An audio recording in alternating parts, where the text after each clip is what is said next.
Hello and welcome to another Overlord lore video, and today we are going to take a look at one of the most insane questions one of my subscribers has asked. But before we're going to do so, let's take a look at my Patreons and thank them for supporting this channel. Also thanks to all users of the YouTube thanks function who made one-time donations. Now with that said, let's take a look at the topic in question. For Dark Sword 67 asked, what if Ainz fed a caloric stone to one of the young Quagoa? Now Quagoa, for those who didn't know, are more like beastmen that are eating ores in their youth, and the rarer the ore, the higher the quality of it is, the stronger the adult Quagoa will grow up to be. And the caloric stone is literally a world-class item, but not just a random one, but one that could be forged from ultra-rare Yggdrasilian ores, like for example celestial uranium. And the guild Ainz Ooal Gown back in Yggdrasil actually had all the mines necessary in order to get the rare ingredient ores for the caloric stones. And at this point we only know about one single stone that Netherrick had successfully forged.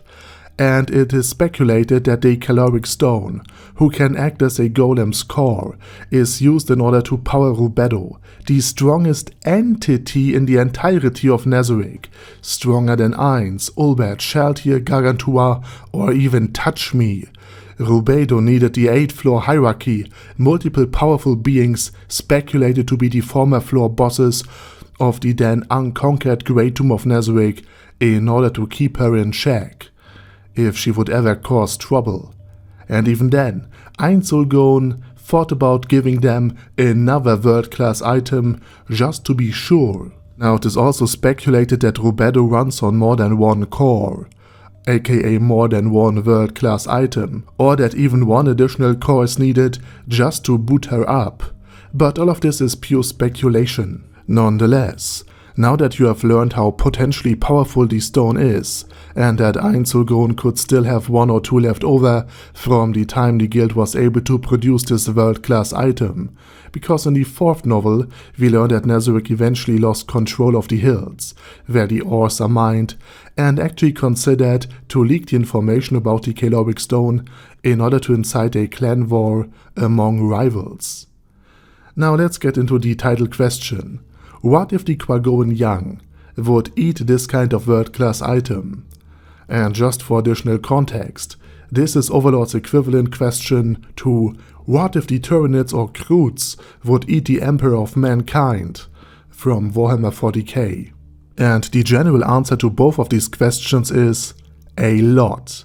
In order to even be allowed to consume this rare ore, this world-class item, Ainz would likely only allow a young Quagoa from a very distinguished family, from very distinguished parents, to devour the caloric stone, in order to ensure success chances are as high as they possibly can get. So maybe if Periuru had a child with another very powerful Quagoan female, or Emperor Jurgen for that matter, as some fanfictions surely describe in excruciating detail, and if the child is then trained for loyalty to the Great Tomb of Netherrick from its very birth, for remember, this is a world-class item they are feeding them, then a couple of things would likely happen. Number 1, and the most likely scenario is that the Quagoan young couldn't even eat the stone, for it is a world-class item, and only the stomach of a Terask or its Overlord equivalent could be enough to actually devour this item. Remember, not even other world-class items, other than the 20, could cancel out other world items, so it is very much a disappointing thing to cure if all of this would actually happen. But what if for some reason maybe Ainz is using some sort of wild magic sacrifice, in the form of the wild magic ring, in order to make it possible for the young Quagoa to actually eat the caloric stone? Perhaps even Razor Edge also needs to give its properties of being able to cut anything to the Quagoa himself, so that he could devour the caloric stone. Or maybe Ainz Ooal Gown is willing and somehow able to enlist the help of a Dragon Lord, who is willing to betray his kind, like Seath the Scaleless in Dark Souls, in order for the lunch to actually succeed. But in any case, let's say it works, Maybe the Quagoa will just die because his weak body is unable to actually handle this concentrated power. But what if all of this works? Maybe he gets instantly revived by the same item Shelty had worn in her battle against Ainz Ooal Gown, and then he actually has devoured the stone successfully. What would then happen? Well, the Quagoa would likely be very full, would have its meal, and over the next months and years, his fur would turn blood red, and his intelligence, strength, agility, and everything else would shoot through the roof. And soon enough, training begins, where many Death Knights are easily defeated, and soon the adolescent Quagoa can go toe-to-toe with the Overlords and Aura's beast, until one day even the Floor Guardians have trouble defending themselves against this Quagoa, bit by bit. Starting from the weakest to the strongest Floor Guardian, they would all lose to the red-furred Quagoa. Let's call him Shanks. Until even the blood-red Valkyrie and the strongest Floor Guardian, the one with the highest stats, Gargantua, would be outclassed and overcome by Shanks. And the only equal he would have is Albedo's younger sister, Rubedo, and the only way to actually keep him in line would be the 8-floor hierarchy, or just a mass of level 100 beings in order to win against class with overwhelming mass. But since he had eaten a world-class item, the Quagoa would also become immune to other world-class items, and even wild magic, meaning that he would be an excellent dragon killer and also immune to mind control of the highest order, meaning that treason by mind control is completely out of the question. So just like the Goblin King, who slayed dragons with a ashen branch, Periurusan, could do what his father couldn't, defeat even the strongest of Dragon Lords.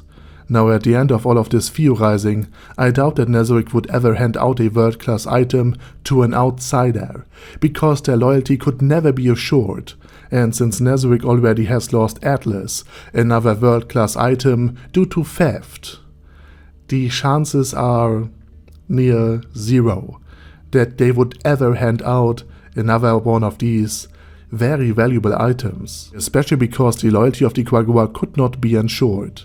And with that said, I say thank you very much for watching, and special thanks to Badger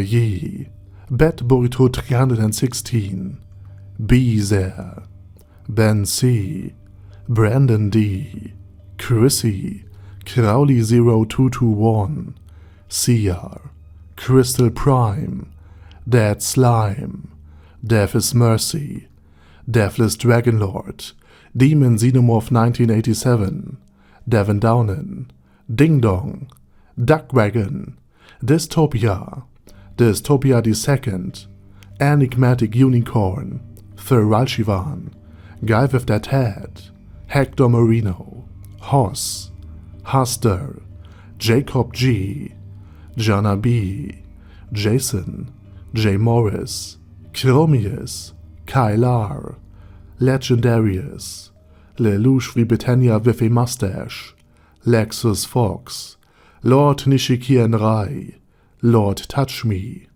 Mervek, Mr. Shoes, Mr. Tweaker, Michael R, Michael Y, Normal Toad, O'Kill, Overlord General Gasper, Paddy Pentum, Personage, Primus 11, Cunic Carcos P, Shagox's Daddy, Shadow Lightning Wolf, Shrine Keeper, Super Tier Magic Batista Bomb, Staris, Ted, Texas Deer, The Orc Warboss, Rak Ed Smasher, T.E. Wang, Vash Hawkeye, Vegito 27, Venture Fanatic, Wilhelm, and Zonagon. Thanks guys.